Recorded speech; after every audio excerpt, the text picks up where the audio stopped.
El artista Wang Du, nacido en Wuhan en 1956, hace parte de la primera generación de artistas plásticos de China que después de la revolución cultural, a mediados de los años 80, restablecieron la escena del arte contemporáneo en China. En diferentes regiones del país se formaron grupos artísticos, muchos con manifiestos que abogaban por un arte que fuera más cercano a la gente y reflejaran sus aspiraciones y no la ideología del gobierno. Wang Du, junto con Shen Xiaoxiong, Li Lin y demás artistas de Guangzhou, formaron el grupo Salón de Artistas del Sur, organizando tertulias abiertas y exposiciones experimentales en medio de un ambiente utópico, sediento por aprender del exterior y muy alejado del mundo capitalista que caracteriza a esta misma región hoy en día. La conferencia es un recorrido por la producción artística de Wang Du, desde su trabajo inicial como líder del grupo mencionado hasta su producción al estilo pop político, con obras como Desfile, que se pueden apreciar en la exposición y He aquí la luz. Luis Cantillo obtuvo un doctorado de la Academia de Arte de China bajo la dirección de Xiu Zhiye. Su tesis Caballo de Troya, Videoarte Chino, Práctica y Agenciamiento Cultural, 1996-2006, será publicada este año. Cantillo asistió al historiador de arte Hon Sai-sin en Buscando a Macondo, Ensayo sobre Colombia, el primer libro sobre cultura colombiana publicado en China. Entre sus textos recientes están Fotomaratón, un espacio de utopía urbana, Café y té sobre la mesa, Encuentro de dos mundos, La luz de amistad que brilla sobre el lago del oeste. Entre sus obras se destacan Poporo, 2004, animación inspirada en el vuelo chamánico y la colección del Museo del Oro. Cantillo colaboró con Lina Dorado en múltiples proyectos dentro y fuera del país, entre ellos Doble Vista en el 2004 y Solo Dibujo en 2001.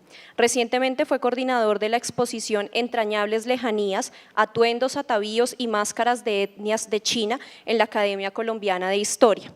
Actualmente Cantillo es profesor de cátedra en las universidades de los Andes y Externado. Entonces vamos a iniciar, bienvenidos. Gracias, Diana. Buenas tardes, sean todas y todos bienvenidos, gracias por venir. También le quiero agradecer a la Biblioteca Luis Ángel Arango y Museo de Arte Miguel Urrutia. Hoy vamos a hablar de este artista francés que nació en China, que se llama Wang Du, se pronuncia así como Mambrú, y su obra en la exposición Y aquí la luz es la que está en el lobby de entrada. Imagino que ya todos han visto la exposición. Pues Wang Du es una figura legendaria en el arte chino de los 80s. Yo lo entrevisté a él por internet cuando estaba haciendo la investigación de la tesis y lo vine a conocer aquí en Bogotá, lo cual fue muy chévere porque básicamente la generación de artistas como Wang Du tuvieron la misión de crear un arte nuevo después de la revolución cultural. Entonces, hoy no solamente voy a hablar de él, sino un poco de sus contemporáneos, del contexto cultural, de por qué los 80s es una época fascinante, romántica, casi utópica, que fue como un alivio después de la revolución cultural. Y también contrasta con el materialismo que se empieza a ver a partir de la década de los 90s. Entonces, espero que lo que les voy a compartir hoy les sirva para entender mejor el arte contemporáneo chino con sus figuras que ya seguramente han escuchado como Ai Weiwei, Tsai Guoqiang o Huang Yongping. Pues bien, comencemos. Para entender el arte de los 80s, pues es inevitable entender un poco de la revolución cultural, ¿no? Entonces, ¿qué pasó? Durante estos 10 largos años, por ejemplo, cerraron las universidades y las personas como Wang Du, que nació en el 56, pues él no tuvo oportunidad de estudiar después de terminar el bachillerato, ¿no? A él le tocó ir a trabajar. Después con el tiempo se iba a la universidad, pero eso lo veremos después en los 80s. Entonces la gente no va a la universidad, pero ¿qué tiene en cambio? Tienen el libro rojo de Mao, ¿no? Este es un afiche de propaganda y aquí dice que el Ejército de Liberación de China es la gran universidad del pensamiento de Mao Zedong. Entonces la gente no tiene que estudiar las citas de Mao, lo que él piensa del comunismo y su visión del mundo. Bien, por otro lado, esta época estamos en plena Guerra Fría, ¿no? El mundo está dividido entre comunistas y capitalistas.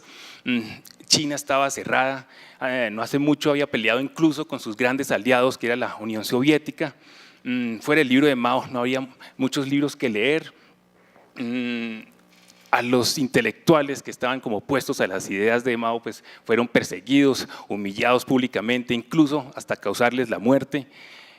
Todo cambia con la muerte de Mao en el 76. Para 1978, el nuevo líder Deng Xiaoping logra tomar las riendas del poder y comienza su gran plan de reforma y apertura, que básicamente él piensa que China debe gradualmente abrirse al mundo.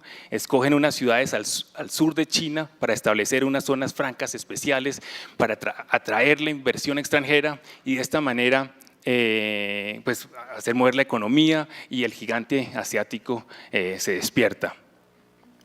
Este es un mapa pues de China que de tamaño es más o menos de grande como Estados Unidos.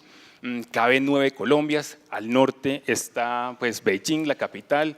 Aquí en el medio está Wuhan, donde nació Guangdong. Hangzhou es una ciudad donde yo estudié y es un importante centro cultural. Y aquí al final, abajo está Guangzhou, que es una de las ciudades donde establecen estas zonas económicas especiales. De hecho, se escogieron ciudades al sur, ya que estaban cerca de Hong Kong, que está aquí nomás, que en ese tiempo era colonia del Reino Unido, también de Macao, que era de Portugal, y de Taiwán, pues que es la China capitalista. Por otro lado, muchos de los chinos que en siglos anteriores habían emigrado a Singapur y Malasia, que en ese tiempo pues eran economías emergentes, ¿no? Los tigres del Asia, sus ancestros venían también de esta región del sur. Entonces fue estratégico para atraer inversión y también para facilitar el comercio. Entonces esta región del sur se empezó a llamar como la puerta de China con el mundo. Entonces podemos imaginar que por esta puerta iban saliendo pues los productos de exportación para Occidente, pero también podemos imaginar que estos containers no regresarían del todo vacíos, ¿no? Entonces, por aquí fue llegando información, productos de afuera, como revistas, libros, películas, música, que no se conseguían en ninguna otra parte de China, solamente en esta región, esa provincia que se llama Guangdong. Por otro lado, la cultura popular de Hong Kong y Taiwán fueron muy influyentes en esta época. Bien, para darles como una visión antes, después del crecimiento de esta zona del sur. Este es Shenzhen, yo diría que es como la Miami de China, queda a 150 kilómetros de Guangzhou. Hoy en día uno no sabe dónde termina una ciudad y dónde comienza la otra. En el 78 era un pueblo pesquero de 30.000 habitantes. Hoy en día tiene 10 millones de personas. Para que se imaginen la escala de crecimiento económico, urbano, migración de trabajadores que tuvo esta región en tan corto tiempo, como en un lapso de 30 años. Bien. De hecho, este es Ho Han-ru, un curador que seguramente ustedes han escuchado. Él nació en Guangzhou, al sur de China. Él emigró pues, a Francia también en los 80s y él estudió en Beijing en los 80s. Y él dice que en esa época pues, Guangzhou ya parecía como una ciudad internacional grande, mientras que Beijing todavía parecía una aldea. Bueno, con el nuevo gobierno de Deng Xiaoping, digamos que la sociedad comienza a volver a una normalidad. Las universidades las abren en el 77, 78. Entonces, imagínense como la competencia por los cupos, ¿no? Porque no solamente están los estudiantes que se acaban de graduar y quieren seguir estudiando, sino además toda una generación que ahora la llaman como la generación perdida, que también quería estudiar. Entonces, les cuento una anécdota. En la academia donde yo estudié, el profesor Zheng Shentien contó que al cabo de cerrar la convocatoria, ¿no? para aplicación, la oficina postal les hizo llegar un camionado con portafolios de los aspirantes y los profesores tenían la misión de escoger un puñado de personas pues, de esta montaña de portafolios. Bien, en el 81, Guangdu logra entrar a la Academia de Arte de Guangzhou, allá al sur de China. Aquí en la foto les muestro, él tenía ya 25 años. En la foto, aquí está su maestro Li Zhengtian, este es Guangdu y sus amigos Lin Yilin y Chen Xiaoxiong. El maestro Li es clave aquí porque también es una figura legendaria en Guangzhou. Guangdu lo describe como un luchador ferviente por la democracia. El maestro Li, durante la Revolución Cultural, escribió críticas contra el gobierno y fue encarcelado, lo mandaron a hacer trabajos forzosos, pero sobrevivió y después escribió libros sobre filosofía y se vinculó con la academia. Pues bien, Obviamente el maestro Lee es una persona de mente abierta y empujaba a que sus estudiantes pues exploraran diferentes maneras de hacer arte. De hecho, este dibujo que está atrás es del maestro Lee y esta exposición es del 85, de las primeras que hacen sobre desnudo. En esa época pues una obra así era algo fresco, además que era pues de las primeras exposiciones que hacen en público. Sin embargo, en la academia había como muchos también profesores muy conservadores que querían que la gente hiciera pues arte de propaganda. Sigamos. Ahora les voy a contar un poco de la academia donde estuve yo con estos dos personajes. El primero, Zhao Wuqi, que también es un artista chino que emigró en los 50 a Francia. Ahora les cuento de un taller muy importante que él hizo allá y primero les cuento del maestro Zheng Shentien, el alto que está aquí, que fue de los primeros artistas que salió de China en el 81. En esta época, pues el nuevo gobierno de Deng Xiaoping quiere que pues necesita enviar gente fuera del país a especializarse, a aprender de afuera. Entonces, obviamente envían como a 100 ingenieros y a una sola persona del área cultural. Él se gana una beca para ir a Minnesota, en Estados Unidos. Entonces, pues para él esto fue pues como abrir los ojos a la otra mitad del mundo que no conocía, además que salir de China era muy complicado. Entonces, pues bueno, para él estar en Estados Unidos pues fue muy vital poder ir a museos, ver obras de arte. Él durante la Revolución Cultural pues le tocó hacer lo que le mandaran. En este caso, él hizo el boceto de esta pintura, pero pues como él no era el gobierno, no compartía las ideas comunistas o del partido, entonces él no tuvo el privilegio de pintar a Mao. Bien, en cambio en Estados Unidos pues él tenía la libertad de pintar lo que quisiera, pero en los primeros veces digamos que tenía un bloqueo mental porque no sabía qué pintar.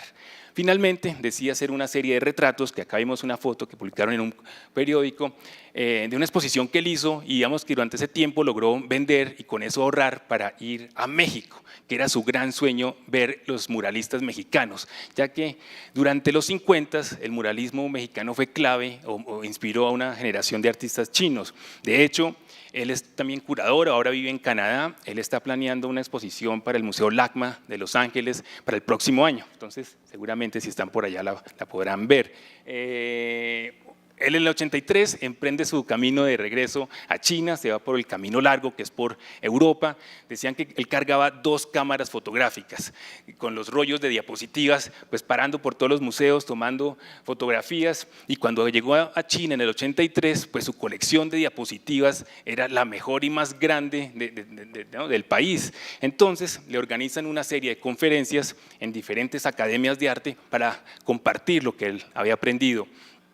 Y estas conferencias son legendarias porque eran larguísimas, la gente no quería que parara, ¿no? La gente quería ver más y aprender más, ¿no? Había sed de conocimiento. En una de estas conferencias él conoció al joven pintor Wang Jingwei, quien acababa de ganar, digamos, un Salón Nacional con esta obra de un soldado escribiéndole a su madre. Es una pintura que hace referencia a una pequeña guerra que tuvo China con Vietnam en el 79. Y bien, el joven pintor Wang era un miembro del ejército y estaba pues muy contento con haberse ganado un premio. Y durante la conferencia del maestro Zheng, él escuchó por primera vez del concepto de instalación artística. Y a él le quedó resonando en su cabeza, ¿cómo así que una construcción artística en un espacio y tiempo determinado es una obra de arte? A eso a él le pareció la sensación. Y desde ahí su sueño era poder ir a la Academia de Arte de Hangzhou y aprender pues, con el maestro Zheng, cosa que logró 2 años después.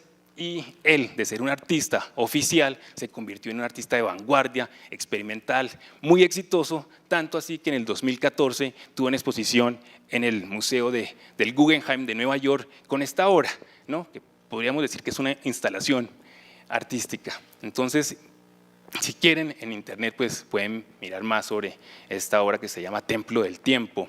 Bien, sigamos. Otra cosa que hace el maestro Zheng en la academia es dotar la biblioteca, comprar libros, suscribirse a revistas de arte internacional. Hay una anécdota que dicen que un oficial le regaló un automóvil a a la academia. Y el maestro Yen hizo campaña para vender el carro y comprar libros. Entonces la biblioteca de la academia se volvió famosísima. Además, si antes no había nada que leer, ahora cada ratico se publicaban cosas nuevas, se estaban traduciendo libros como, ¿no? Ahí vemos occidentales, tanto de arte, filosofía, literatura. De hecho, el joven pintor Wang, el del soldado, él cuenta que los 2 años que él estuvo en la academia, más que pintar, fue estar en la biblioteca leyendo libros. Además, no solo como de arte y filosofía occidental, sino de la propia historia de China, que eso era como un gran hueco que tenían ellos por la revolución cultural. Bien. Aquí es para mostrarle que también en esta época empiezan a aparecer las primeras copias piratas de nuestro querido premio Nobel, Gabriel García Márquez, cosa que lo enfureció, pero que, ¿no?, él inspiró a una generación también de jóvenes escritores como Moyen, que si habrán escuchado pues el realismo mágico, toda la literatura de Gabo lo inspiró a él para hacer Sorgo Rojo, y bueno, en el 2012 él también se ganó el premio Literatura. Entonces, bueno, es para que también tengan esta referencia. A mí personalmente me gusta la de Indiana Jones, ¿no? Y Sean Connery. Bien. Ahora les cuento del maestro Zhao Qi, que él, bueno, un artista chino que emigró a Francia en los 50 y en su obra, que vemos acá, que también es bastante roja, él reúne ideas de Occidente y Oriente. Algo que me enteré hace poco es que este artista, digamos, él rastrea su descendencia hasta uno de los emperadores de la dinastía Song, o sea, eso es hace 1000 años, ¿no? Como para que también empecemos a hacer nuestro árbol genealógico aquí. Y bien, en el 85 a él lo invitan en la Academia de Hangzhou a hacer un taller de pintura, ¿no? Un taller muy experimental, lo toman tanto alumnos como profesores. La obra que está aquí, ¿no?, es un desnudo, lo pintó Xu Yang, que es el actual director de la academia, que también es una figura pues, de mente abierta, que ha hecho que esta academia tenga pues, un estatus internacional pues, muy bueno. Y bien, lo que les quiero decir pues, con todo esto es que los artistas, tanto maestros como estudiantes, están aprendiendo, ¿no?, del arte occidental, desde las vanguardias de comienzos de siglo hasta las últimas tendencias de arte conceptual. Hay gente que dice que China en esta década de los 80, en estos 10 años, recrearon 100 años de arte occidental. Ya les muestro. Igual, digamos, aquí la clave es como los artistas chinos están pensando es cómo es el arte, ¿no?, que quieren hacer ellos después de la revolución cultural, ahora que pueden leer libremente, crear libremente. Esa es como la gran pregunta. Les muestro obras de Zhang Xiaogang, que también seguro habrán escuchado, es una pintor, yo creo que los más famosos en China, en los 80s, ¿no? Miremos lo que hace, una obra totalmente ecléctica, experimentando por todos los caminos, cubismo, surrealismo, un poco de abstraccionismo, expresionismo, ¿no?, por todos lados. O este maestro de la ciudad de Hangzhou, que también, ¿no?, tiene un poquito de Leger, un poquito de Magritte, de Quirico, y no sé, pues está como representando uno de los trabajadores de la nueva China. Esta obra también muy efectiva, utilizando la técnica del fotorrealismo, ¿no?, y además para pintar a su padre, algo muy conmovedor. Esto al público pues, le fascinaba, además una persona con experiencia pues, de la vida común, y él ahora, el maestro Lo, es el director de la Academia de Sichuan. Bien, volvamos a donde Guangdu. Él se gradúa en el 85, para esa época no le dan el título porque, digamos, tiene diferencias con los maestros muy conservadores. Sin embargo, consigue un trabajo en la academia cerca de Guangzhou. En esta época, China es una sociedad muy sencilla. La gente estudiaba, se graduaba y le asignaban un trabajo, ¿no? Lo mejor pues, para un artista era ser maestro, pero nadie se quedaba sin hacer nada. Además, pues, tenían sueldos sencillos, pero pues, les alcanzaba para vivir plenamente, ¿no? Esto es como la China de un país de bicicletas.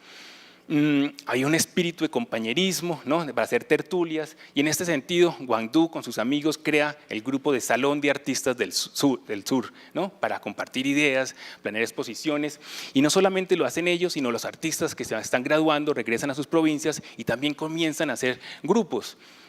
Algunos como con influencia del arte de las vanguardias europeas tienen como manifestos, ¿no?, diciendo que el arte debería ser de esta manera o de tal otra. Bien, esta es una reunión de los amigos de Hwangdu.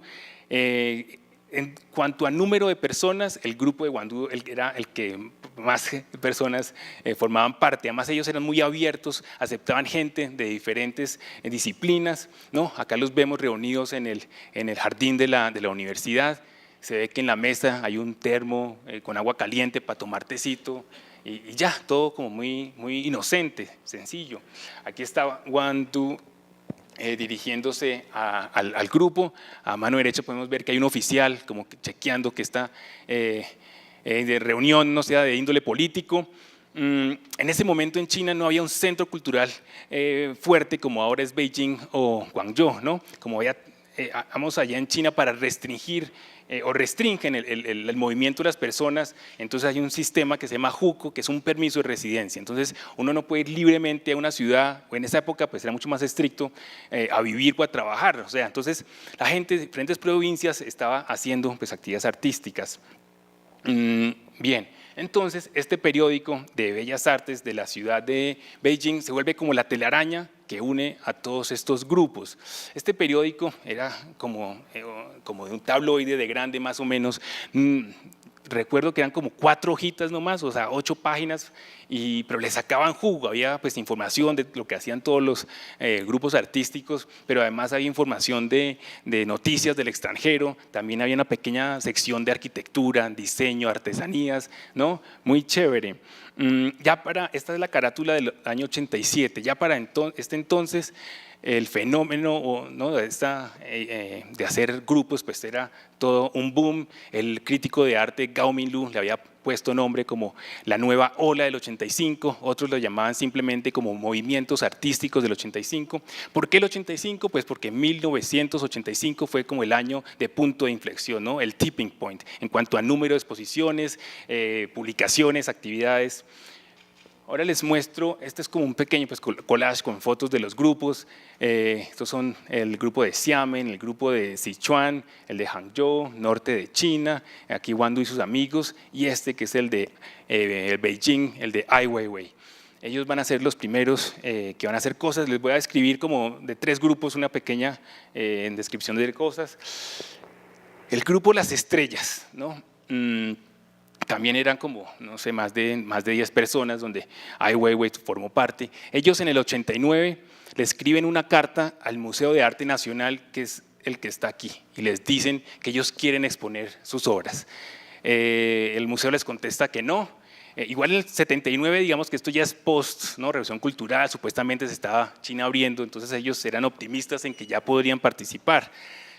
Les dicen que no y ellos deciden poner sus obras en el jardín enfrente del museo. Aquí podemos ver las obras, ¿no? Como cosas muy estilizadas, sencillas.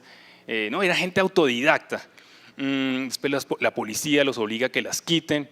Entonces, pues ellos deciden protestar por libertad de expresión, ¿no? Algo muy sencillo, pero pues tenían su derecho y son exitosos, cosa que yo creo que al gobierno no le gustó mucho, entonces los deja exponer en el Museo Nacional y aquí los vemos ya, esta es la exposición número 2, la gente haciendo cola para entrar.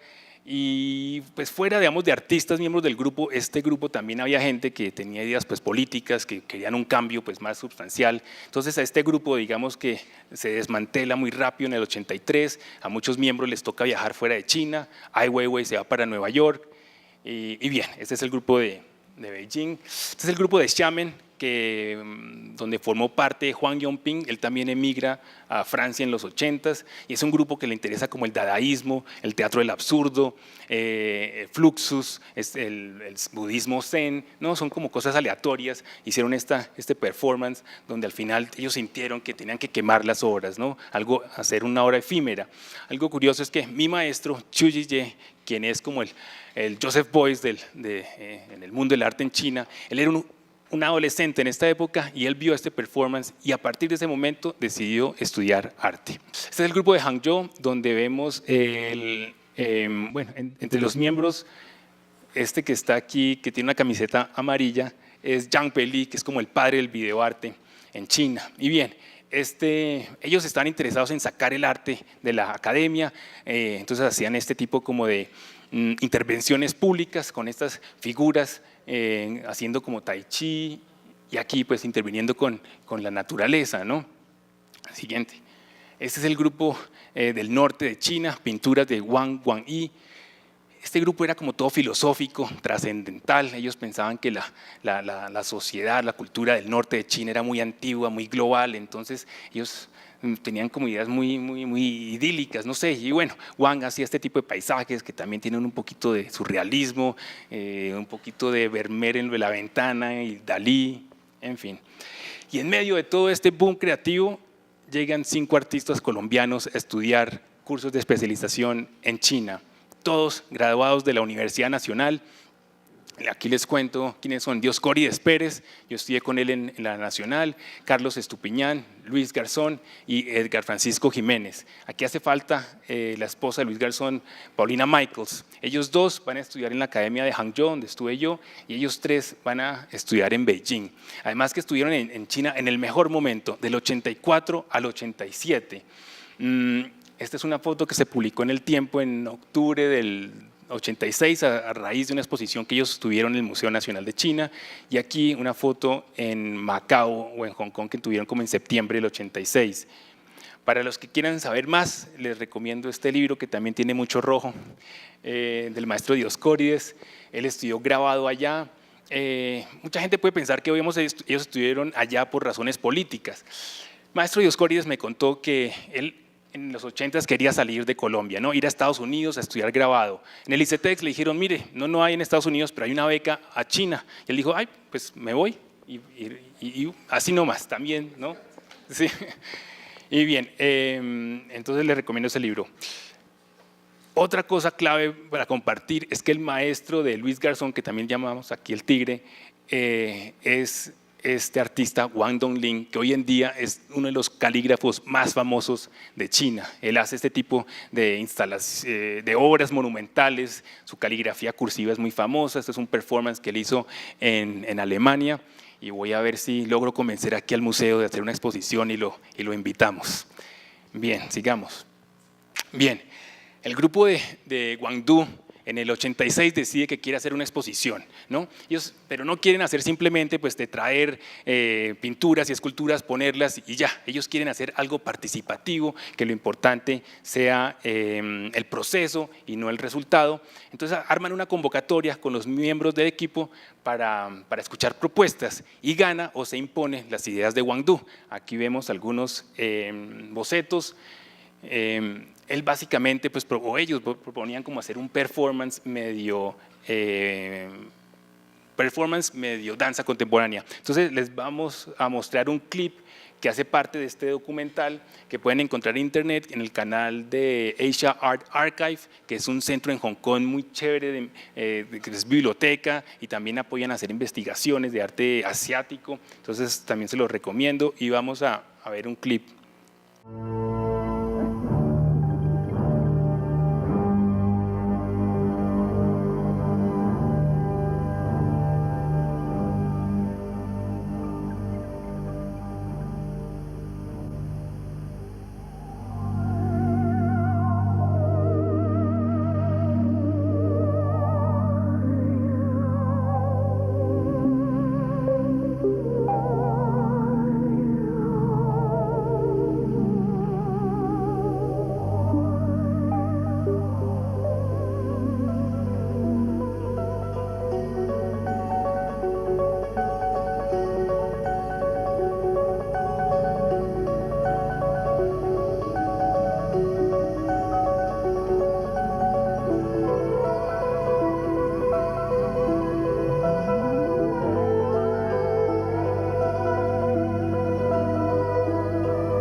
Para este performance no solamente fueron claves las ideas de Wang Du, sino también las ideas de la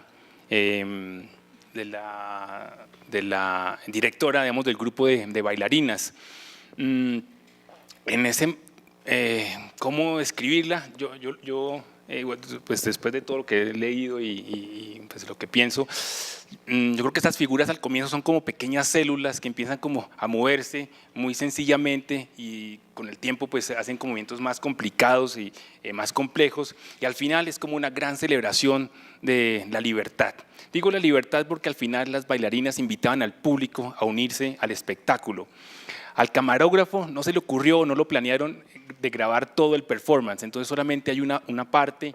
Sin embargo, pues es como muy chévere que haya un registro de este evento, y esto también se dio en parte a que algunos de los miembros del grupo trabajaban en compañías de cine y televisión, entonces tenían acceso a equipos, y después estuvo Wang Du con su amigo Chen editando. La música que utilizan es del compositor japonés Kitaro.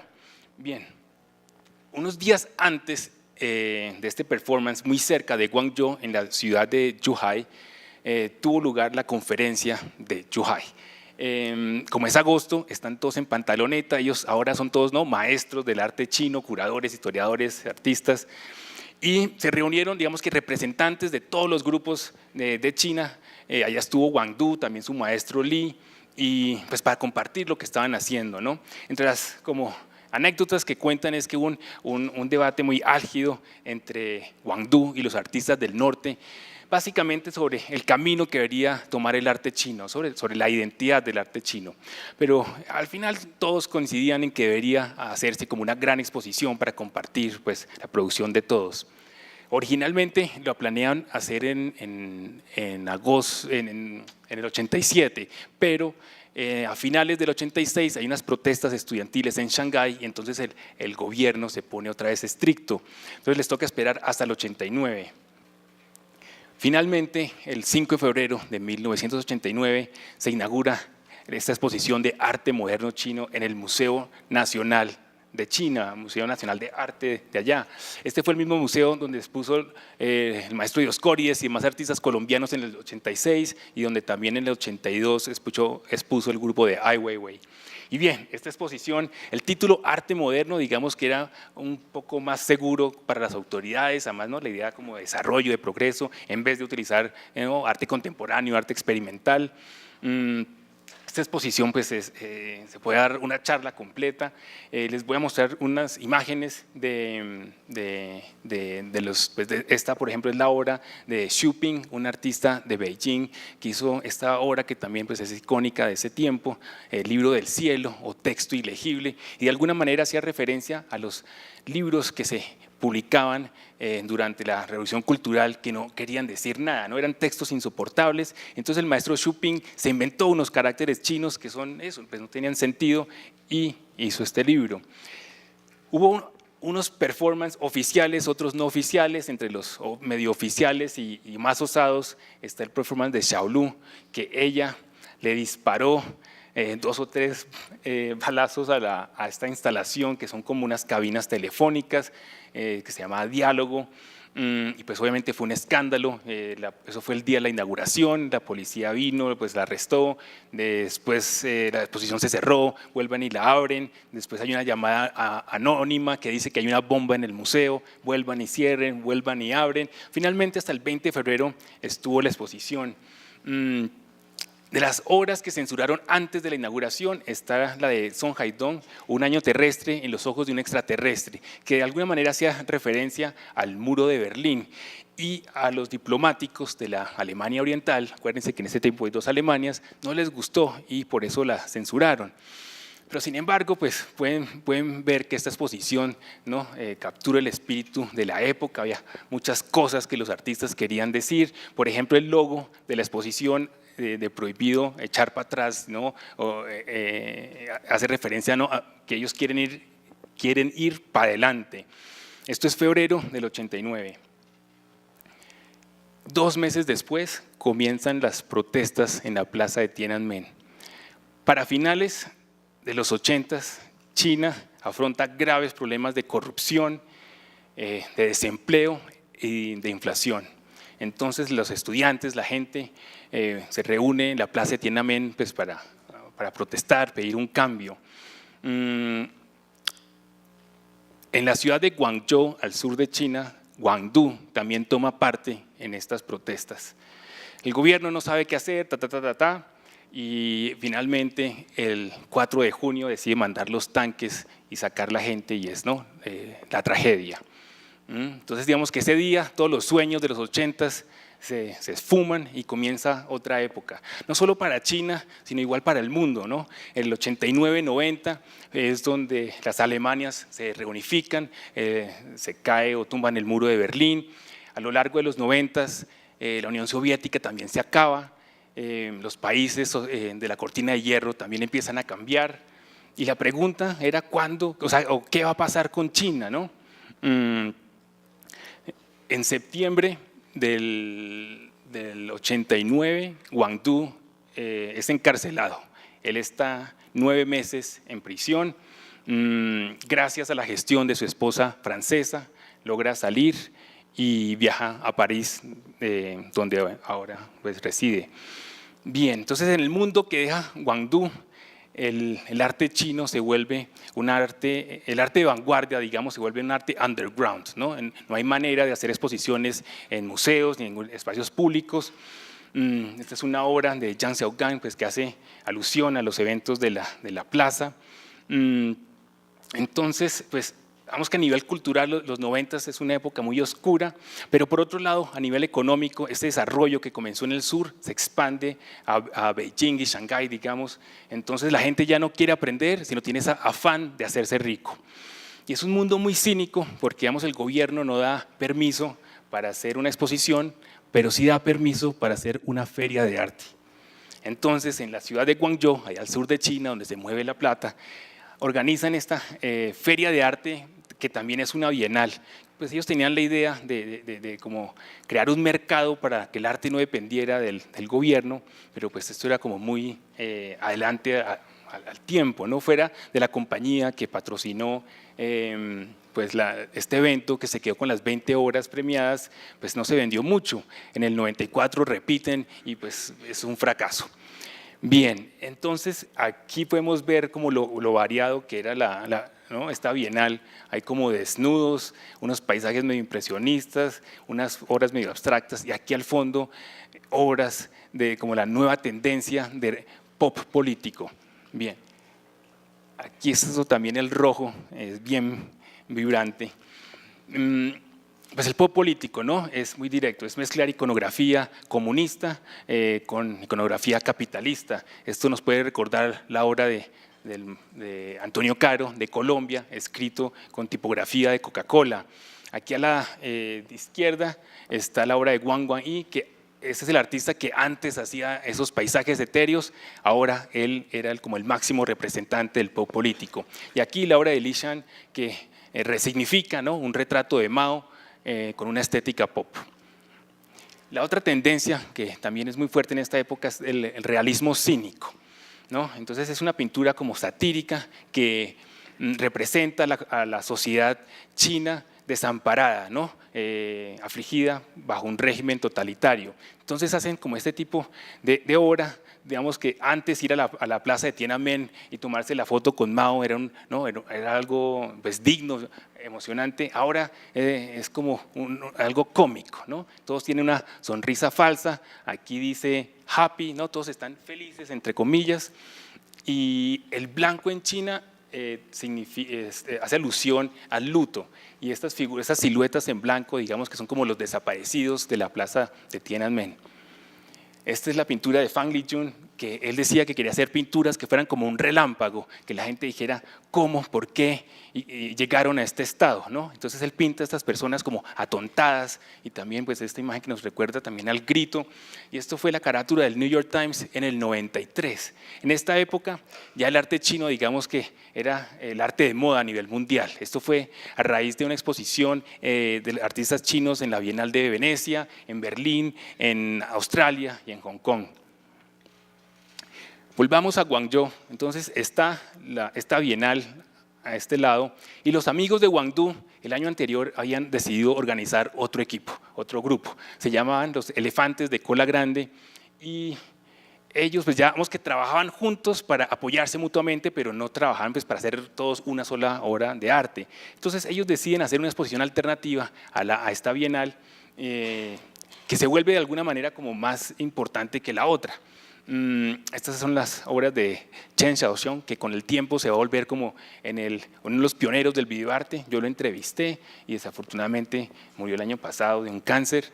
Esta es la obra de Lin Yilin, que ahora vive en Beijing, porque digamos, hoy en día Guangzhou es una ciudad tan comercial que los artistas siempre tienen problemas no hay mercado, no hay apoyo. Entonces él ahora vive en Beijing y se volvió famoso en esa época por hacer estos muros.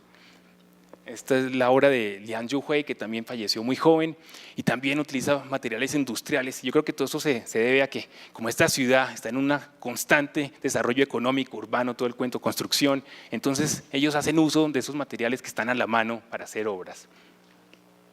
Y bueno, ¿qué pasó con Wandu en Francia? Los primeros años debieron ser muy difíciles, sobre todo por el idioma y no poder comunicarse articuladamente. Entonces, él al ver los periódicos, él hoy en día tiene un francés excelente y come más queso que los franceses. En esos primeros años, él ve los periódicos, las revistas y lo que lo atrapa es la imagen impresa. Así como aquí en Colombia la maestra Beatriz González también trabaja a partir de imágenes impresas, él hace lo mismo, ¿no? Porque pues la imagen reúne o encierra una decisión política, o sea, por qué y cómo se publica una imagen, ¿no? ¿Cuál es el contenido, todo esto? Y él empieza pues, a hacer estas esculturas en base a imágenes impresas.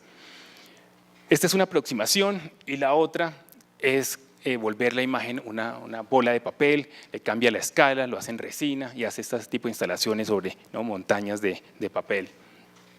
Para finales de los 90, Wandu está súper ocupado.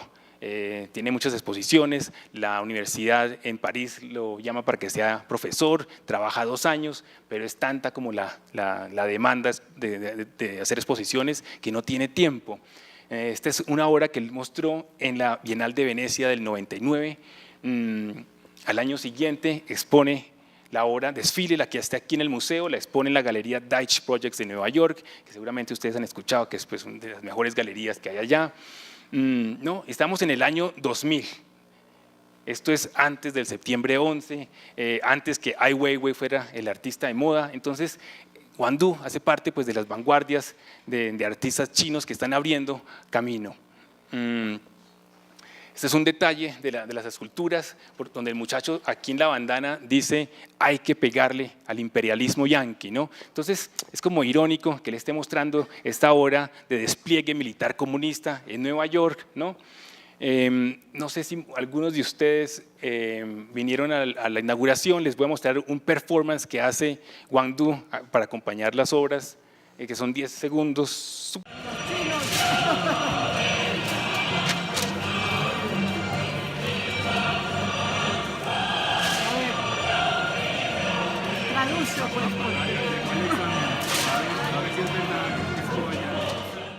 Las hojas que le está tirando son las imágenes que él se basó para hacer las esculturas, ¿no? Y la música pues es de la música pues, nacionalista de la Revolución Cultural.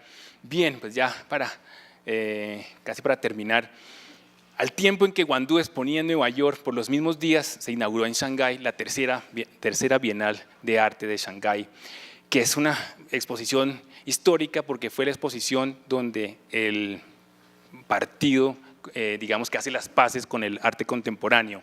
Entonces tenían como curador principal a Ho Han-ru, este curador que seguramente lo han escuchado. Entre los artistas internacionales está Anish Kapoor, está Matthew Barney, está William Kentridge, mejor dicho. Sin embargo, el equipo de curaduría necesitaba de la aprobación de un comité del Estado. Entonces, esto pues no molesta a mucha gente, entre ellos a Ai Weiwei, que ya para entonces estaba de regreso en China, y él dice pues, que este tipo de eventos es un evento que hace el gobierno para quedar bien internacionalmente, pero que dentro de China las cosas no cambian, ¿no? Todavía hay censura. Entonces, él decide con su amigo Feng Boyi hacer una exposición alternativa a la Bienal, que es como el tipo de exposiciones como Sensation, que son con obras muy provocadoras, muy chocantes. No les muestro unas porque en serio les dañaría la comida. Muestro esta de Yang Fudong, que hoy en día es o el videoartista más famoso de China, y esta obra que es como el primer intelectual que yo lo entiendo, es como, ¿no?, una persona, pues como un ejecutivo, un profesor con la ciudad de Shanghái del fondo, al cual le tiran un ladrillazo, ¿no? Y el intelectual yo creo que es yo lo entiendo así como el que se voltea a decir, ¿no?, ¿qué pasó? ¿Por qué me va a pegar? ¿No? Pero bueno, dejando la crítica de Ai Weiwei, a partir del año 2000 el arte contemporáneo vuelve a ser parte, digamos, de la sociedad, de la vida cultural de China. Las universidades o las academias hacen nuevos departamentos de nuevos medios, de arte contemporáneo, y en serio comienza otro capítulo para el arte.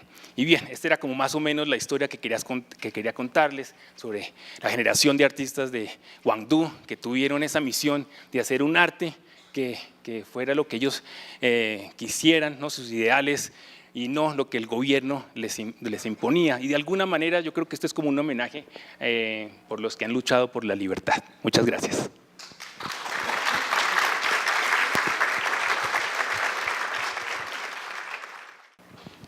Gracias. Hola, Luis. Hola. ¿Qué piensas tú? Mucho se ha dicho en China que el arte al final se convirtió, el tema de la protesta, se convirtió incluso en un mecanismo económico para los artistas para vender más. Sí. Ai Weiwei, hermanos Sí. Gao, Sí. ellos también han sido sujetos a este tipo de críticas. Incluso el mismo Ai Weiwei ha recibido fuertes críticas por su calidad artística en sí, sino más que ha sido como un mecanismo de protesta que es muy vendedor afuera. Sí. Especialmente como en esta última década donde hemos visto que los artistas chinos son muy vendedores a nivel internacional y pues ya estamos superando millones de dólares en ventas. Yo creo que no solamente en los últimos 10 años, sino en los últimos 30 años. Yo creo que esta misma pregunta o esa misma situación pasa aquí en Colombia cuando la gente critica a la maestra Doris Salcedo, que ella también, digamos, vende el dolor de las víctimas. En China, digamos, en los 90s, los críticos decían que pues eso es una manera de que el arte del arte chino pues se desarrolle, ¿no? En los 90 lo que pasaba es que el pop pop político se volvió muy comercial con los compradores occidentales. Y el problema es que, digamos, que en Occidente empiezan a usar ese arte como representación del arte chino, pero en China veían ese arte como arte hecho para extranjeros. Entonces es toda una discusión sobre, ¿no?, poder, identidad, representación. Gracias. Gracias. Luis, una pregunta. Digamos, el arte tradicional chino tiene una fuerza desde lo religioso muy, muy marcada. Y no sé, te quería preguntar, digamos, si de estas generaciones que vienen con la ruptura con lo político, el tema religioso se mantiene, digamos, la base del taoísmo permanece, o también hay un quiebre con eso ahí. Cuando dices religioso, ¿a qué te refieres? Perdón. Pues fundamentalmente, digamos que, sobre todo en el arte tradicional, está el tema del Li Hen Dao, ¿no?, que son como los tres elementos fundamentales que se incorporan en la pintura tradicional china, en los rollos chinos. Y me gustaría saber si, digamos, algo de eso permanece o también al romper con lo político hay una ruptura desde lo religioso. Ya, no, eso se mantiene, y digamos que los chinos lo explican, que hay tres mundos de arte paralelo. Está el arte tradicional, ¿no?, pues de tinta china, el paisaje, todo el cuento.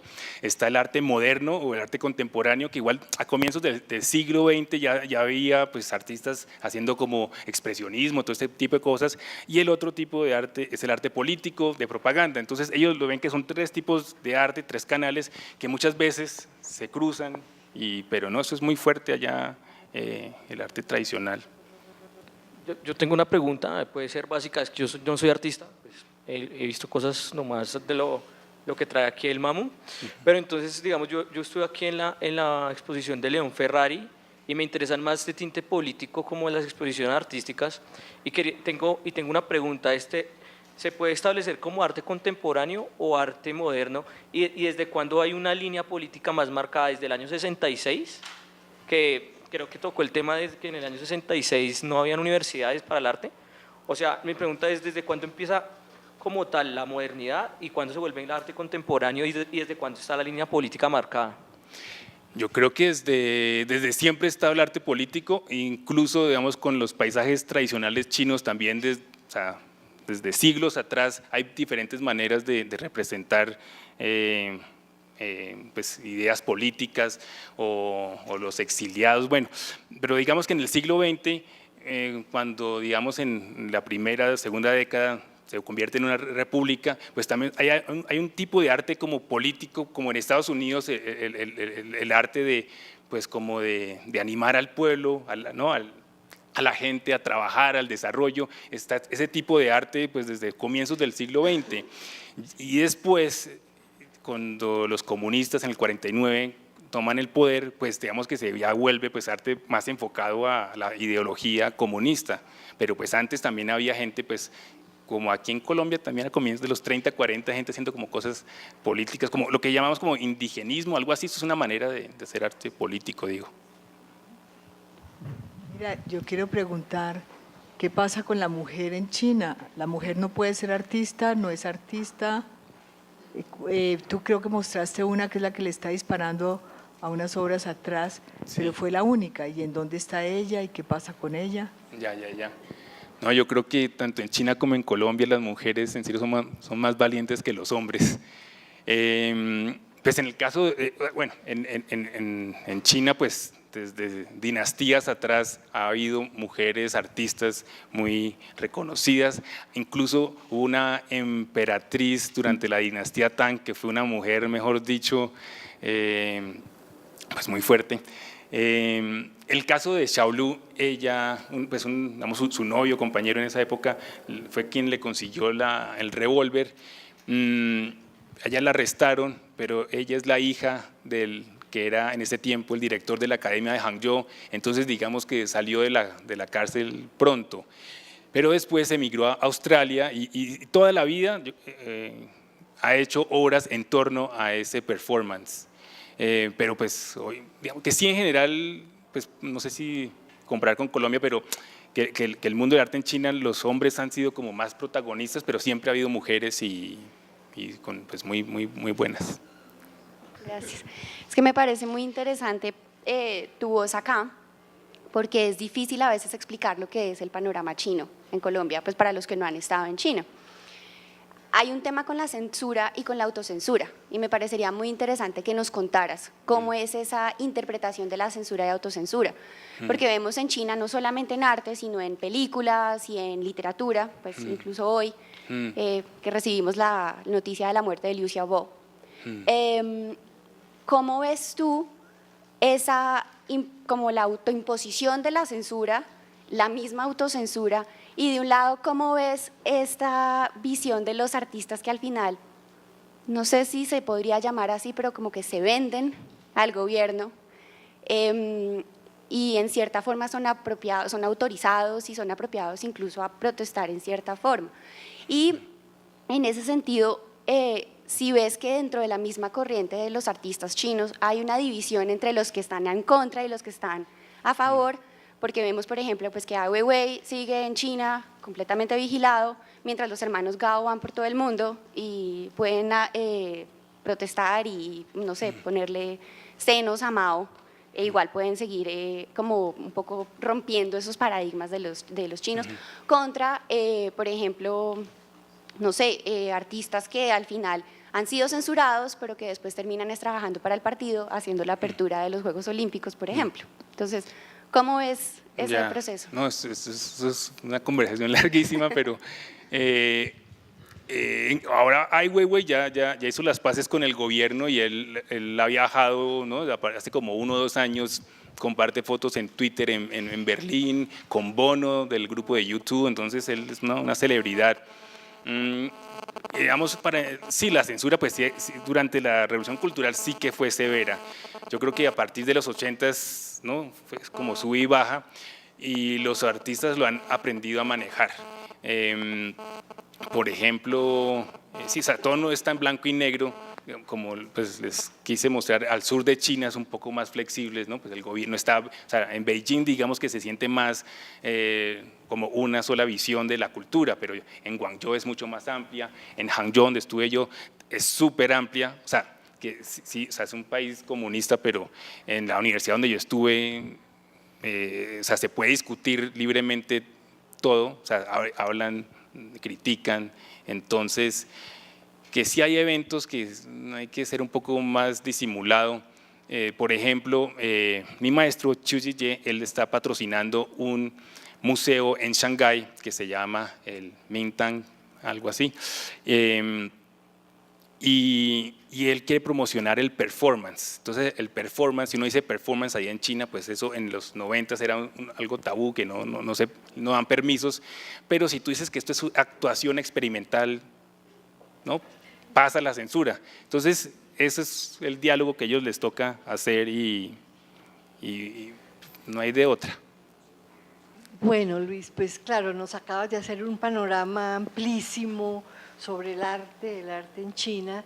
Desde mi lado tengo la gran inquietud del cartel, que es algo que siempre me ha ocupado, y a través de las distintas bienales del mundo encuentro que hay una presencia inmensa del desarrollo del cartel chino, con un éxito total en lenguaje, seguramente en conceptos, cosa por la cual uno queda un poco fuera, pero es una presencia muy evidente de la gráfica china en el cartel. No sé en otras cosas, pero en el cartel se han impuesto y son grupos, son muy fuertes, con riqueza plástica, con manejos visuales estupendos, como en otras artes en China, como en la danza seguramente.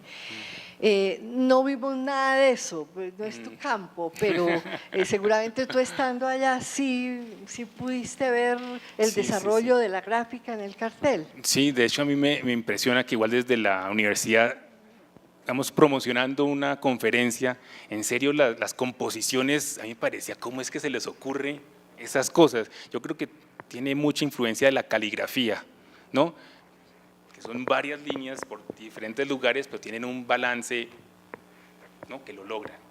Entonces, después podemos organizar una sobre diseño. Muchas gracias.